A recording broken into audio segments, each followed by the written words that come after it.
ऊँट किस करवट बैठेगा ये तो समय के साथ निश्चित होगा। बगैर आईडी प्रूफ के कोई वोटर अपना वोट कास्ट ना करे।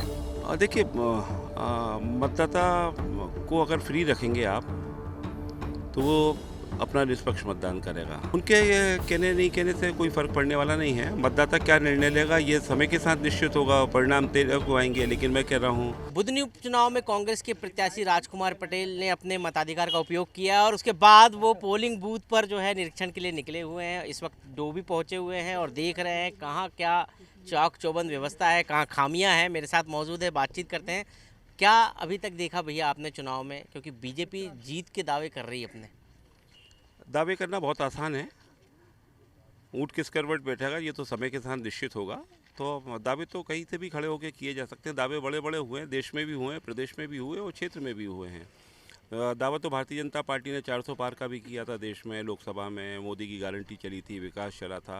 240 पे टिकी है, 10-5 इधर उधर हो जाते तो जो बैसाखी सरकार बनी है वो सरकार वहाँ पर नहीं होती।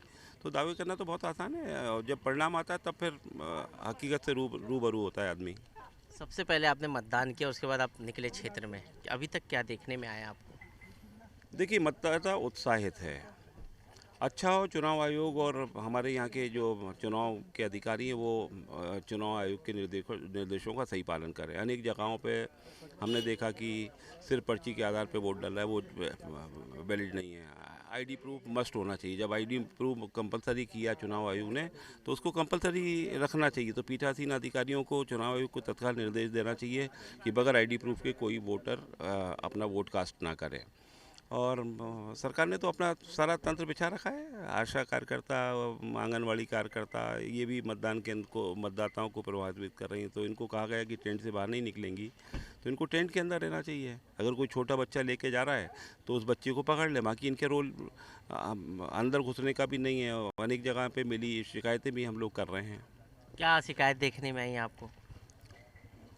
देखिए, मतदाता को अगर फ्री रखेंगे आप तो वो अपना निष्पक्ष मतदान करेगा। अगर आप बार बार सोचते रहेंगे, तुमने अगर ऐसा किया तो तुम्हारा नाम लाडली बहना से कट जाएगा, तुम्हारा आवास नहीं आएगा और ऐसा तुमको करना चाहिए, तो ये कर्मचारी अधिकारियों को इस तरह के कामों में नहीं पड़ना चाहिए। और जो यहाँ पे कई जगह पढ़ते दिखाई दे रहे हैं, तो ये तो उचित नहीं है।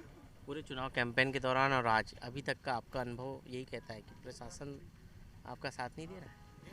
देखिए, प्रशासन को जिस हिसाब से मेरा साथ दें या ना दें वो विषय नहीं है। विषय ये है कि चुनाव आयोग जो हमको अधिकार देता है उससे वो उसका पालन करे, वो ज़्यादा ज़रूरी है। क्या उम्मीद है आपको इस वक्त जो है मतदान चल रहा है, लेकिन शाम को जब मतदान ख़त्म होगा उसके बाद क्या उम्मीद लगती है? देखिए, क्षेत्र में परिवर्तन की लहर है और परिवर्तन की लहर चल चुकी है। अब इस चुनाव का मूल मत यही है और देखना यह है कि इस चुनाव में जनता जीतेगी कि सरकार जीतेगी। तो उसके बीच में मुकाबला चल रहा है और हम जनता के साथ खड़े हैं और बदलाव के लिए खड़े हैं। शिवराज सिंह चौहान कह रहे हैं कि भाजपा के प्रत्याशी जीत रहे हैं। उनके ये कहने नहीं कहने से कोई फर्क पड़ने वाला नहीं है। मतदाता क्या निर्णय लेगा ये समय के साथ निश्चित होगा, परिणाम तय को आएंगे। लेकिन मैं कह रहा हूँ कि इस क्षेत्र में कांग्रेस जीतेगी। ये कांग्रेस का गढ़ रहा है। अभी तक जो चुनाव हुए थे वो कांग्रेस वर्षित मुख्यमंत्री पद के लिए वोट पड़ते थे, तो वो परिस्थितियां बदल गई हैं। तो बुधनी इस मायनों में अब अलग अपना रुख रखता है। सुरेश पचौरी को आपने लीगल नोटिस भेज दिया?